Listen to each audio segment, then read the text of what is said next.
I have been in Wait, this what chapter so class far. are you recording this for? I'm actually recording it for the people that are absent. Okay, like One just- person. Well, today I have another class. All right, so 2 to the third power. What's 2 to the third power? 8. 8. How could I write? Good job, Ty. How could I write 4 as 2 to what power? 2 to the second. 2 to the second. 2 to the first power is 2. 2. Now, what's happening to the exponent as I go down the table? It's going down. The exponent's going down by how much? 1. By 1. So down here, we're going to put that the exponent goes down by 1.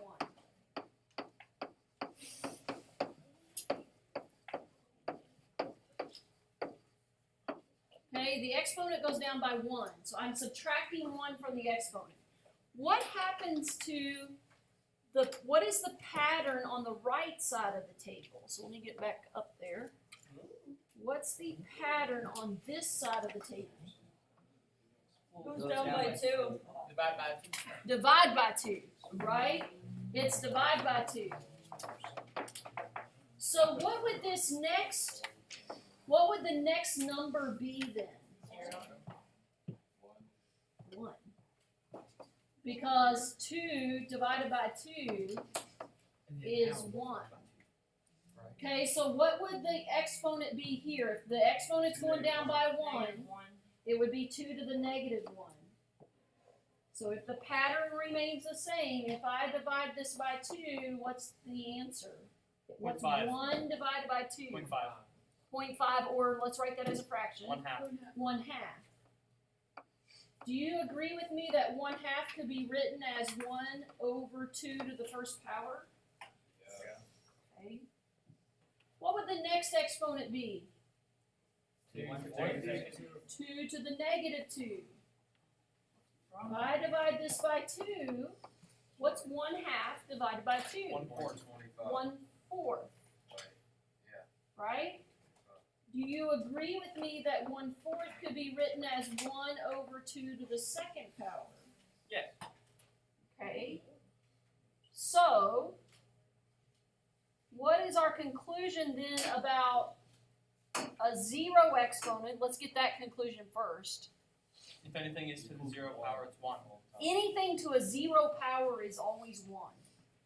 X to the 0 is 1. 10 to the 0, it's always 1. Anything to a 0 power is always 1. That will always happen. What's the conclusion about a negative exponent? It's always a fraction. Always a fraction. Or a decimal. And I could write, or a decimal, but we usually write it as fraction. So 2 to the negative 3 would be 1 over 2 to the third, right? You see what I've done? So as soon as I flip it, it becomes positive, and then you can do 2 to the third, which is 8, so it would be 1/8. So a negative exponent just means that it's a fraction. You just flip it over and make it 1 over that power, okay? So that's all you do on negative exponents, is make it a fraction. All right, so let's do the examples here. So what happens standard form as you move down the table? That was divided by 2. If you wanted to get that on there, this was divided by 2. Why did you Okay. erase some of it and then forget to erase the rest? Divide by 2. All right? All right, let's do the examples. And we'll try to fly through this quickly because I know some of this is reviewed for some of you guys. All right? So, right here, -5 to the -4 power, what I would recommend that you do is just go on and flip it over. And here's what everybody forgets. As soon as you flip it, the exponent is not negative anymore. It's positive. So it's 1 over -5 to the 4th power. And then, because I can do -5 to the 4th power, then I can get an answer. So -5 to the 4th power, I believe, is 625. So the answer is 1 over 625. Yeah, it is. It seems legit. All right, now let's look at number 3. It's a little different. Be careful on this one. I'm going to rewrite this one just so that you can see it a little better. What exponent is on the 7? 1. -1. negative There x. isn't one, it's just one. It's a positive one. So the 7 does not become a fraction. Only the x becomes a fraction.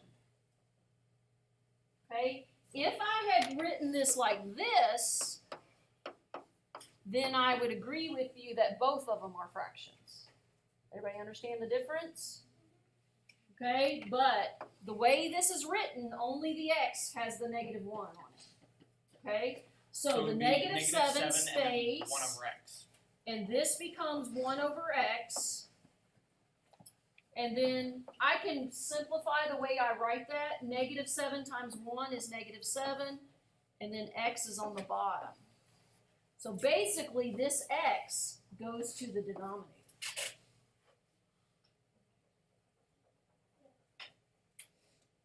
Everybody understand that? Okay. Okay, what do you do if it's already a fraction, like number 4? Number 4 is already a fraction. I'm going to scroll up. Is everybody okay on that one? Is it possible to have a fraction as the numerator of another fraction? Well, they'll want you to simplify it. Okay, so I'll show you. I know, I was just curious. So Is they that don't possible? like it written that way. Alright, so this one is negative 1/3 to the negative 2 power. So that can be written as 1 over negative 1/3 to the positive 2 power. Haha, I was right. Okay, now be careful. Notice that this negative is still there. The only negative that became positive was on the exponent. Okay, so make sure you don't take this negative off. Everybody understand that? Okay, so I can do 1/3 to the second power is 1/9. So it's 1 over 1/9. Now to Noren's point though, you can't leave a fraction over a fraction. That is not simplified. Okay, so this is 1 divided by 1/9. Which if you remember from some of the 10-minute things we've been doing, that's the same thing as 1 times 9 over 1. So it would be 9. It would be 9. That's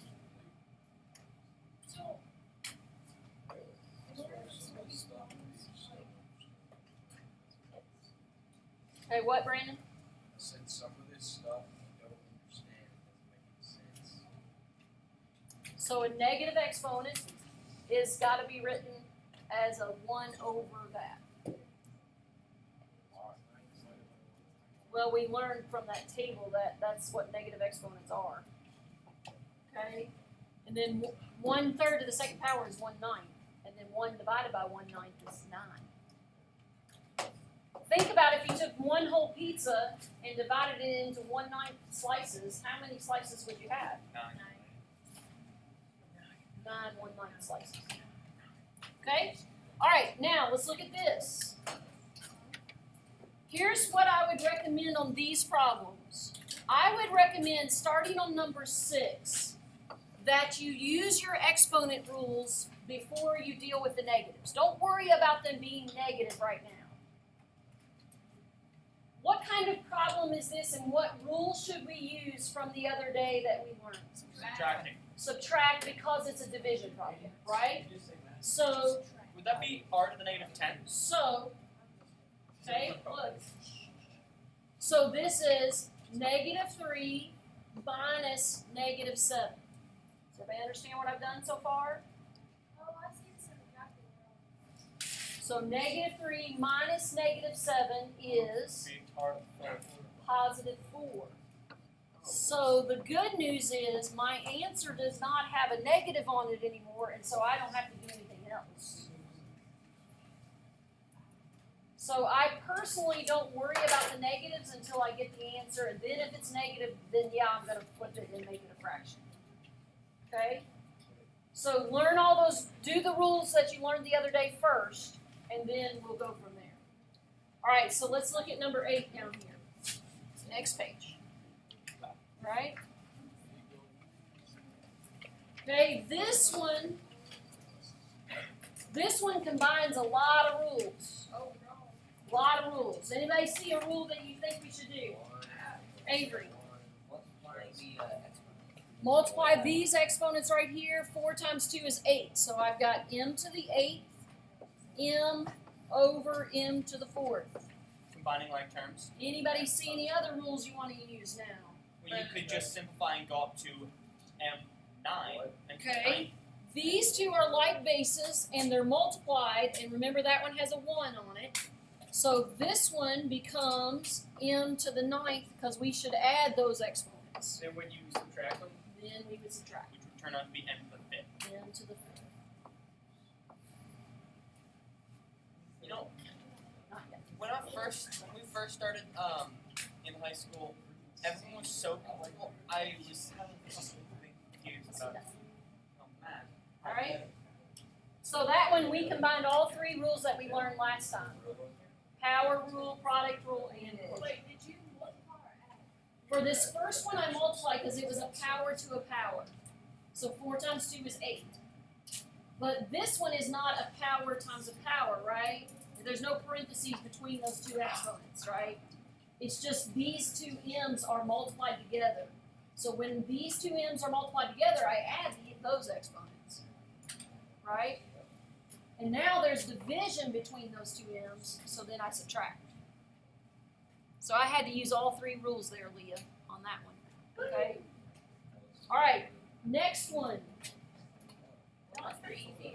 Next one, on number 10, what rule should I use? Multiply, because it's a power to a power here.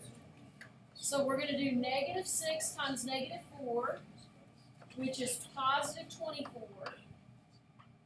Then positive 4 times -4, 16. which is negative 16, and now I have a problem because there's a negative exponent. So I can't leave it as negative. So this is a to the 24th. Oops, I don't know why I made that 24 so big. Okay, a to the 24th times 1 over b to the 16th. So I flipped that second one because it was negative exponent. So anytime it's a negative, put it into a fraction. Put it into a fraction. But only the thing that's negative. Like notice the a, I didn't change it. Will it always be 1 over, yeah. So then I can simplify this to a to the 24th over b to the 16th, right? That's the simplified version of that.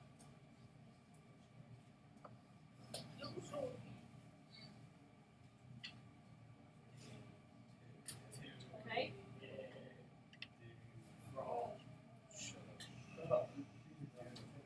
Everybody good?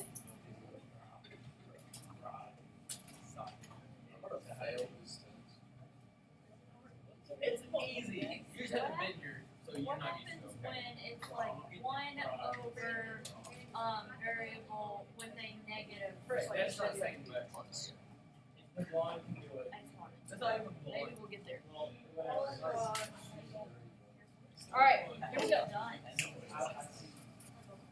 Darren, okay. All right, on number 13, what is raised to the 0 power? 1x. The x and the 4. 4. So There's a 4. the answer is 1. Because anything to a 0 power is always Would it be a negative That five? means it's one. okay. Now, Or negative listen, listen, listen. On number 14, what is raised to a 0 power? The x. Only the x. So only the x becomes a 1. It's negative 5. So the answer is -5. Does everybody see the difference between 13 and 14? Kayla, on number 13, all of it was in. On 13, all of it was in parentheses, and everything had a 0 power on the outside of the parentheses. On number 14, there wasn't a parentheses, so only the x was to the 0. Okay? So both of these became a 1 on 13. On 14, only the x did. Okay, because of the parentheses. Yeah. Right, now for the number 13, say there are like 2 variables in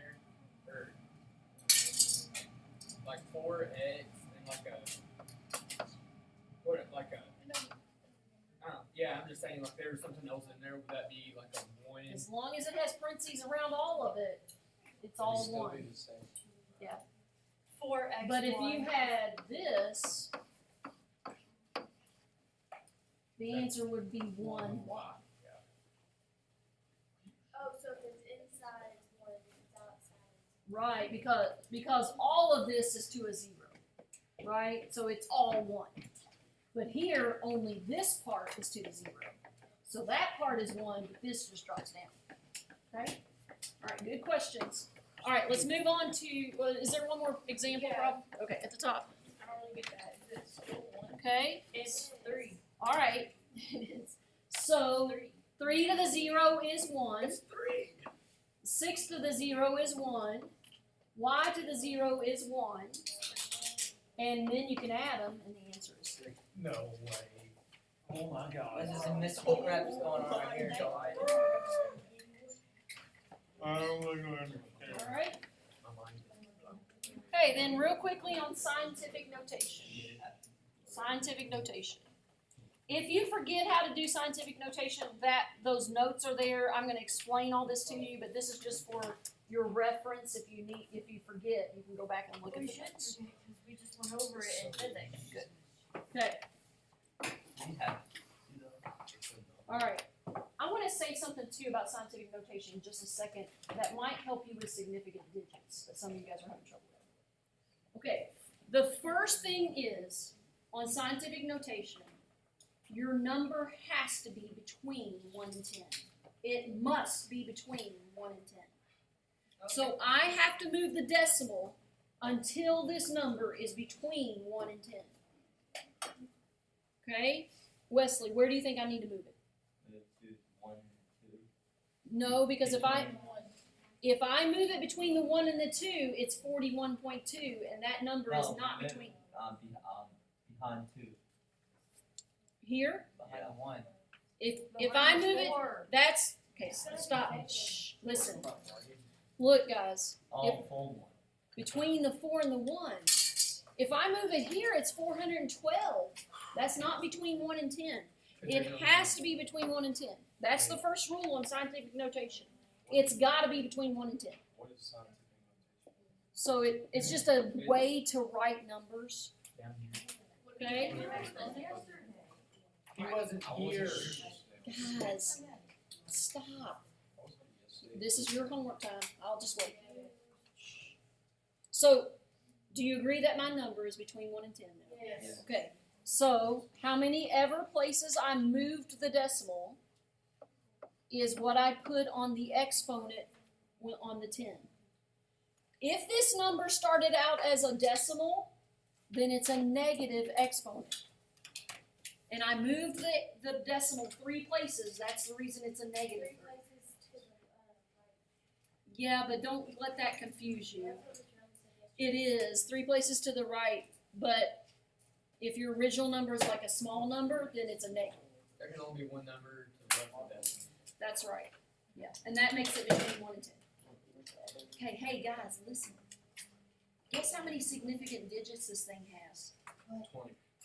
Wait, 3. 3. If you write a number in scientific notation, that you can just count how many digits are there, and that's your significant digits always. You don't have to worry about the zeros or any of that. There's your significant digits right there. Just like the bottom would be 1,000. Okay, so where do I need to move my decimal, Leah, to make this number between 1 and 10? Between 1 and 8. No, because that's 11.8. It's got to be between 1 and 10. It's got to be between the 1 and the 1. So it's 1.18, right? Yeah. My decimal started at the end if I didn't see one. It's always at the end if you don't see it. How many times did I go? 3, 4, 5, 6. So it'd be times 10 to 6. Yeah, because this number wasn't a decimal to start with, so it's a positive 6. Okay? Guys, you can always type this in your calculator and make sure that you get this when you finish. Check it, right? If it's such a large, if it has so many digits, it'll actually just give you back the Yeah, that's true. notation. I think That I is remember Mr. Huntley saying that if zeros are between, the numbers that go through ones between them are counted as a. That's true. That is true, Hayden. As significant you're talking about? But how many significant digits here? Three. And let me show you something. If I had said, write 205 as scientific notation, it would be 2.05 times 10 to the second, correct? That zero still counts as significant. There's still 3 significant digits. So scientific notation, you'll get your significant digits off of it. So they're just gonna count it. I counted it on that one. It's between two. It's between the two, and so, yeah, it had to be there on scientific notation. It had to. All right, let's go on to standard form. Standard form's easier, I think. Like, going from scientific notation to standard form is easier. Okay, so here, they're starting out in scientific notation, and then they're gonna want you to write it back in standard form. So 9.5 times 10 to the negative 3. If it's negative, we're gonna move to the left 3 places. And that's the reason I don't like, actually if you're going from standard to scientific, you move it opposite. So that confuses people sometimes. So remember, if it's negative, I want this thing to be a small number, a decimal. So I need to move it left. 1, 2, 3. Fill in placeholders. So 0.0095. Okay, how many significant digits? Look at scientific notation to figure that out. Okay, how many significant digits on this one? 4. 4. 1, 2, 3, 4. Scientific notation will help you figure that out. We're going 10 to the positive 3 power, so we're going to the right this time. So this time we're going to go to the right. 1, 2, 3.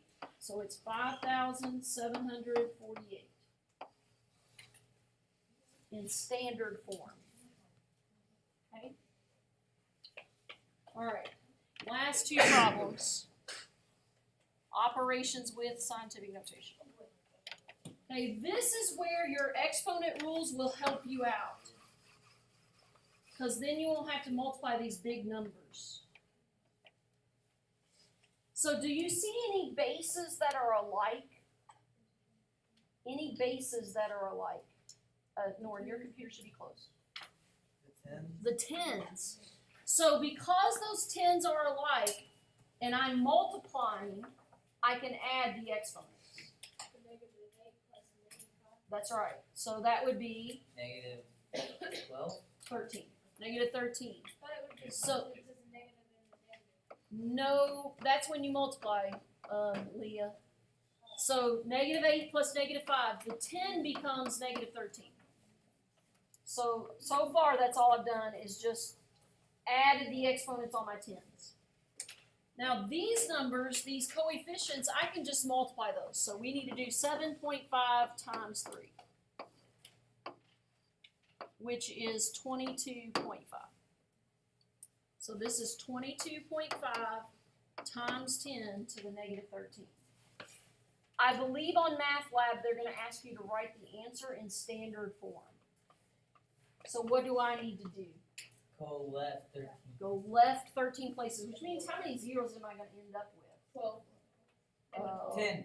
11, I think, because I go 2 places and then I need 11 more zeros to make 13. So 1, 2, 3, 4, 5, 6, 7, 8, 9, 10, 11, 2, 2, 5. Woo! Tiny number.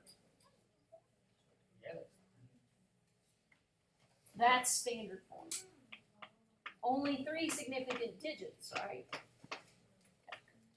All right, let's do a division one and then we're done. Okay, so do we have like bases again? Yes. Yes, so what do we do to these exponents since we're dividing? Subtract. Subtract the exponents. So for these like bases, I'm going to subtract the exponents. When did Oh, we you know find what? it?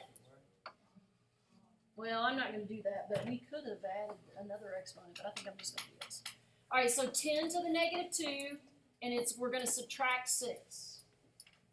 Can't you add on that other That's what I 10? was getting ready to say, but I think I'm gonna do it this way. So that's 10 to the negative 8. Okay, Okay. now what is 5 divided by 10? 2. No, 5 divided by 10. not 10 divided by 5, guys. 0.5. 0.5. Okay, then in standard form, I've got to move the decimal back 8 places. In this case, I'm going to have 8 zeros. Doesn't necessarily mean I have 8 zeros, but this time I will. 4, 5, 6, 7, 8, and then 5. That's standard form. You still haven't answered my question. All right, what was your question?